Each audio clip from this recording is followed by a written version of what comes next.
ကြက်ချန်တစ်ခုထဲမှာလှောင်ပိတ်ခံရတာကိုမကျေနပ်နိုင်တဲ့ကြက်မလေးတစ်ကောင်ရှိပါတယ်။အခြားကြက်မတွေကတော့ပုံမှန်အတိုင်းစားလိုက်ဦးလိုက်နေပဲအချိန်ကုန်နေကြပေမဲ့သူ့မှာတော့ရီမန်းချက်ကြီးကြီးမားမားရှိနေပါတယ်။သူဟာလူတွေမွေးမြူထားတဲ့ဘဝကနေလွတ်မြောက်ခြင်းနဲ့တောထဲကိုထွက်သွားပြီးအဖို့တစ်ကောင်ရှာမယ်ပြီးရင်ဥတွေဥပြီးသူ့ရဲ့ကိုယ်ပိုင်ရင်သွေးလေးတွေကိုဖောက်ချင်ခဲ့တာပါ။အဲ့ဒီလိုလုပ်နိုင်ဖို့အတွက်သူဟာ9ရက်တိတိအစာမစားဘဲနေခဲ့ပါတယ်။ကြက်ချန်ထဲကနေလွတ်အောင်နေမကောင်းချင်အောင်ဆောင်ဖို့စီစဉ်ထားပေမဲ့အစာငတ်လုံးလို့သူတကယ်ပဲတတိလစ်မေ့မျောသွားခဲ့ပါတယ်။ချန်ရှင်ကသူ့ကိုတွေ့တဲ့အခါတေးပြီးအထင်နဲ့တောင်ပေါ်ကအသေးကောင်တွေဖြစ်တဲ့ချင်းတွေကိုတွားပစ်လိုက်ပါတယ်။ညဘက်ကောင်းကင်ကနေမိုးခွဲခွဲလေးတွေကျလာတဲ့အတွက်သူတတိပြန်လည်လာခဲ့ပါတယ်။လွတ်မြောက်သွားပြီဆိုပြီးဝမ်းတာလုံးမှမဆုံးသေးခင်မှာပဲမွေးရပါရန်သူနဲ့ပပင်းတို့ပါတော့ကျန်းတန်းခက်ထန်တဲ့မျက်လုံးတစ်ဖက်ကမ်းမွေးပါတကောင်ကသူ့စီကိုတန်တန်မတ်မတ်ခွန်အုပ်လာခဲ့ပါတယ်။ကြက်မလေးဟာအသေးချေတိုက်ခိုက်ခံရမှုကနေတီတီလေးလွတ်ထွက်သွားပြီးကျင်းထဲကနေအပြင်ကိုရောက်အောင်အသေးတန်ရုံးကန်တွေတက်ခဲ့ရပါတယ်။နောက်ဆုံးအရေးပေါ်အချိန်လေးမှာပဲတောဘက်တကောင်အချိန်မီရောက်လာခဲ့ပါတယ်။သူကချန်ရှင်ရဲ့လဲကိုကန်ချလိုက်တဲ့အတွက်ငွေပါရဲ့အပေါ်ကိုကွက်တီပြုတ်ကျသွားပါတယ်။ဒီလိုနဲ့ကြက်မလေးအသက်ဘေးကလွတ်သွားခဲ့ပါတယ်။သူကအံ့ဩတကြီးမောကြည့်လိုက်တဲ့အခါတောက်တင်းခိုင်မာပြီးခံရတဲ့တောဘဲကြီးတကောင်ကိုတွေ့လိုက်ရပါတယ်။သူ့ရဲ့ပြတ်သားတဲ့မျက်လုံးတွေနဲ့ထူးခြားတဲ့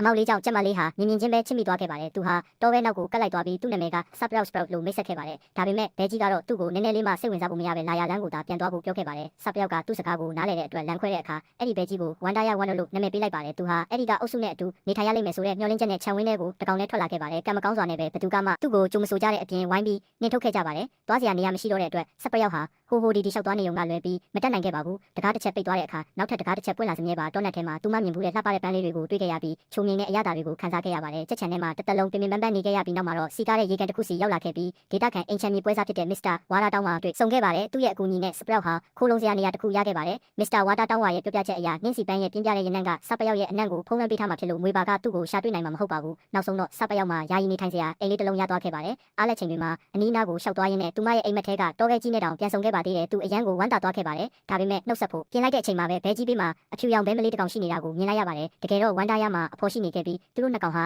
အရန်ကိုချစ်ခင်ကျင်တာနေပုံရပါတယ်။ဝန်ဒါရလက်ကြည့်လိုက်တဲ့အခါSproutဟာ Mr. ဝါတာတောင်းဝါရဲ့အနောက်မှာကမန်းကရန်ပုံးွယ်လိုက်ပြီးစကားနဲ့တောင်ဖော်ပြလို့မရနိုင်တော့အောင်ဝမ်းနဲ့ကြေကွဲသွားခဲ့ပါတယ်။သူဟာသူ့ရဲ့ခံစားချက်တွေကိုရင်ထဲမှာပဲနက်နက်ရှိုင်းရှိုင်းမျိုးသိပ်ထားလိုက်ရပါတယ်။အဲ့ဒီညမှာပဲအမြဲတမ်းငြင်းချမ်းနေတဲ့ရွှွညွန်တောလေးစီကိုကပ်ပေးတစ်ခုဆက်ရောက်လာခဲ့ပါတယ်။ဝန်ဒါရအပြင်ထွက်နေတော့မှမျက်လုံးတစ်ဖက်ကမ်းမွေပါကခိုးဝင်လာခဲ့ပါတယ်။မွေပါကဝန်ဒါရရဲ့အဖို့ကိုတက်ပစ်လိုက်ပါတယ်။ဝန်ဒါရတိလိုက်ရတဲ့အချိန်မှာတော့အရာအလုံးနောက်ကျသွားခဲ့ပါပြီ။ဝန်ဒါရဟာအော်ဟစ်ပြီးတောင်ပေါ်အထိလိုက်ရှာခဲ့ပေမဲ့အရန်ကိုကြေကွဲသွားခဲ့လို့လက်ကြမတက်ဖြစ်သွားခဲ့ရပါတယ်။သူ့ရဲ့ငွေကြွေးတန်တွေဟာတောင်တန်းတွေကြားထဲမှာအချိန်တော်ကြာအောင်ပက်တင်ထက်နေခဲ့ပါတယ်။Sproutလည်းအဲ့ဒီအတန်တွေကိုကြားခဲ့ရတာပေါ့။သူဟာဝန်ဒါရရဲ့